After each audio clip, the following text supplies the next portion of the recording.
नमस्कार दोस्तों, Aarav study point में आप सभी का स्वागत है। तो दोस्तों आज है 17 नवंबर और डीएसएसबी पियोन ऑर्डिनरी एग्ज़ाम जिसका पोस्ट कोड था 822/24, उस एग्ज़ाम की सेकंड पाली समाप्त हो गई है। सेकंड पाली में फ्रेंड जितने भी आपके जीके और करंट अफेयर्स के क्वेश्चन आए हुए थे, उन सभी क्वेश्चन को कलेक्ट करके इस वीडियो के माध्यम से हम आपके सामने लेकर आए हैं। तो दोस्तों वीडियो पर बने रहें और वीडियो को अंत तक ज़रूर देखें। चैनल पर पहली बार आए हैं तो चैनल को सब्सक्राइब कर लें। तो देखिए सेकंड पाली का जो पहला क्वेश्चन था, भारत का संविधान सभा का गठन किस वर्ष किया गया था और इस सभा ने स्वतंत्र भारत के लिए संविधान निर्माण की प्रक्रिया किस मुख्य उद्देश्य से शुरू की थी। तो देखिए इसका जो सही आंसर था 1946 में। ठीक है, अतिरिक्त यहाँ पर जानकारी देख लीजिए। यहाँ पर संविधान सभा ने 2 वर्ष 11 माह 18 दिन में संविधान तैयार किया था।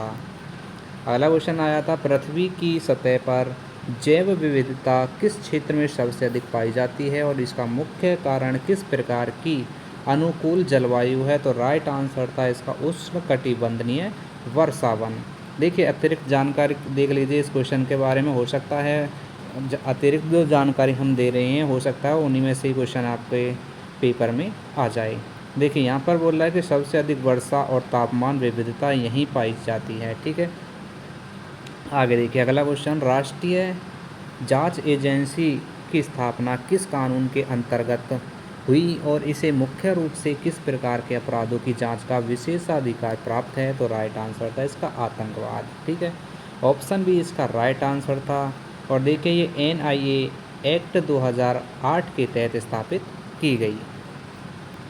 क्वेश्चन नंबर 4 पूछा गया था, भारतीय संविधान की किस अनुसूची में राज्यों और केंद्र के बीच शक्ति का विवरण दिया गया और यह व्यवस्था किस प्रकार की शासन प्रणाली को दर्शाती है। तो देखिए फ्रेंड्स इसका जो सही आंसर था वो था 7वीं। ठीक है, ऑप्शन सी इसका सही आंसर था। इसमें 3 अनुसूचियाँ होती हैं, संघ, राज्य और समवर्ती सूची। ठीक है, देखिए क्वेश्चन 5 में पूछा गया था, भारत के नियंत्रक एवं महालेखा परीक्षक की नियुक्ति किसके द्वारा की जाती है और इसका मुख्य कार्य सरकारी खातों का किस स्तर पर ऑडिट करना है।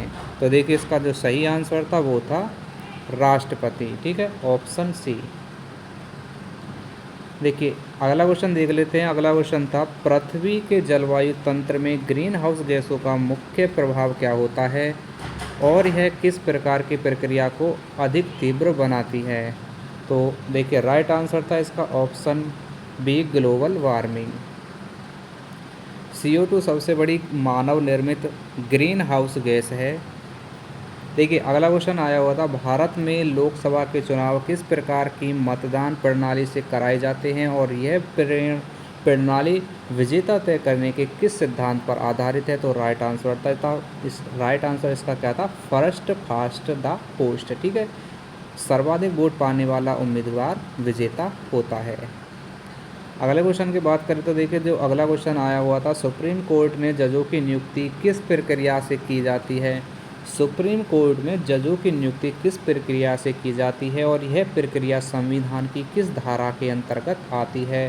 राइट आंसर था इसका 124 से 147। ठीक है, नियुक्ति मुख्य न्यायाधीश एवं वरिष्ठ जजों की सिफारिश पर होती है। आगे देखिए जो अगला क्वेश्चन आया हुआ था, भारत में मौलिक अधिकारों का प्रवर्तन किसके द्वारा किया जा सकता है और इसके संरक्षण हेतु नागरिक किस प्रकार की याचिका दाखिल कर सकते हैं। तो राइट आंसर क्या था इसका, रिट याचिका, यानी कि आर्टिकल 32 और 226 के तहत दायर होती है। ठीक है, रिट।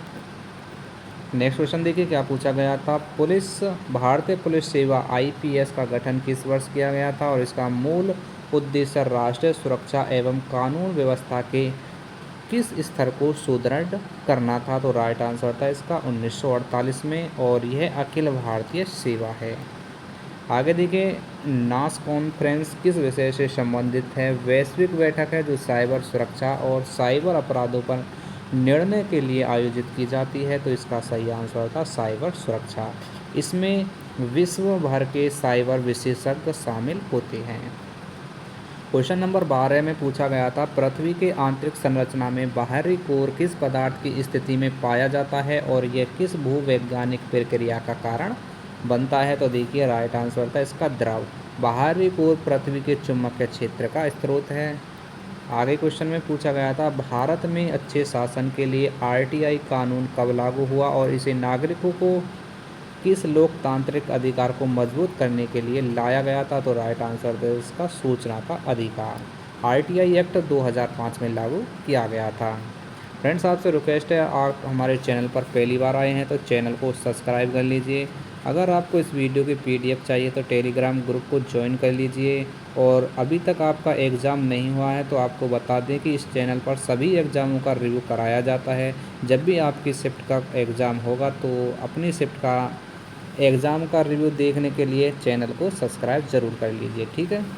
देखिए, जो अगला क्वेश्चन आया हुआ था, किस अंतर्राष्ट्रीय संगठन में भारत सुरक्षा परिषद की अस्थायी सदस्यता प्राप्त करता है और यह सदस्यता कितने वर्षों के लिए मान्य होती है? तो राइट आंसर था इसका 2 वर्ष के लिए। यूएनएससी में 10 अस्थायी सदस्य होते हैं, ये आपको याद रखना है। देखिए, जो अगला क्वेश्चन आया हुआ था, पृथ्वी सूर्य से अपनी दूरी के कारण किस प्रकार के जीवन समर्थक तापमान क्षेत्र में आती है, जिसे खगोल विज्ञान में किस नाम से जाना जाता है? तो इसे जाना जाता है ऑप्शन बी, देखिए इसका सही आंसर था गोल्डीलॉक्स जोन के नाम से, ठीक है। इस क्षेत्र में पानी द्रव के रूप में रहता है।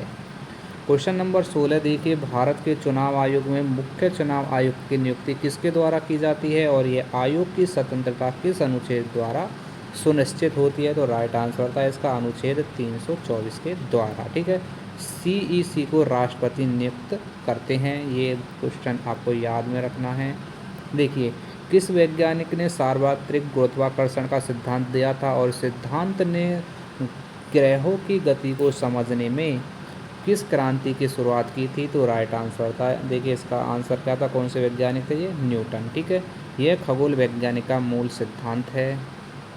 आगे बढ़ते हैं, अगला क्वेश्चन था, भारत में ई कोर्ट्स परियोजना किस मंत्रालय द्वारा संचालित है और इसका उद्देश्य अदालतों में किस प्रणाली को डिजिटल रूप से मजबूत करना है? तो राइट आंसर था विधि और न्याय मंत्रालय, यानी कि ऑप्शन 20 का सही आंसर था। देखिए, आगे जो क्वेश्चन आया हुआ था, हाल ही में भारत ने किस देश के साथ रक्षा उत्पादन पर नया समझौता किया है? तो राइट आंसर था इसका फ्रांस के साथ में। फ्रेंड्स, आपके ये क्वेश्चन आपके कम से कम 8 से 9 क्वेश्चन आपके करंट अफेयर्स के थे जो आपके सेकंड पाली में आए हुए थे। देखिए, जो क्वेश्चन नंबर 20 था, 2025 में किस भारतीय राज्य ने स्मार्ट खेती मिशन शुरू किया? तो राइट आंसर था मध्य प्रदेश। आगे देख लेते हैं, अगला जो क्वेश्चन आया हुआ था, हाल ही में किस देश में भारत ने अपना पहला डेटा सेंटर स्थापित किया है? तो राइट आंसर था इसका सऊदी अरब के, ठीक है। क्वेश्चन नंबर 22 था, 2025 में आयोजित विश्व जल सम्मेलन कहाँ हुआ? तो ये हुआ था पेरिस में। आगे क्वेश्चन देखिए, हाल ही में भारत ने कौन सा नया मौसम उपग्रह लॉन्च किया है? तो इसका नाम था INSAT 3DS, ठीक है। क्वेश्चन नंबर 24 था, हाल ही में भारत का पहला हाई स्पीड कार्गो कॉरिडोर किस मार्ग पर शुरू हुआ? तो ये शुरू हुआ था मुंबई अहमदाबाद का, ठीक है। और देखिए, जो अंतिम प्रश्न था, 2025 में विश्व स्वास्थ्य दिवस की थीम क्या थी? तो ये थी माई हेल्थ माई राइट, ठीक है। तो फ्रेंड्स, ये थे आपके सेकंड वाली के वो क्वेश्चन जो आपके DSSB पियोन एग्ज़ाम की परीक्षा में पूछे गए थे। तो फ्रेंड्स, अगर आप अभी तक आपने हमारे चैनल को सब्सक्राइब नहीं किया है तो प्लीज़ चैनल को सब्सक्राइब कर लीजिए, ठीक है। तो फिर मिलते हैं नेक्स्ट पाली में, जब तक के लिए जय हिंद जय भारत।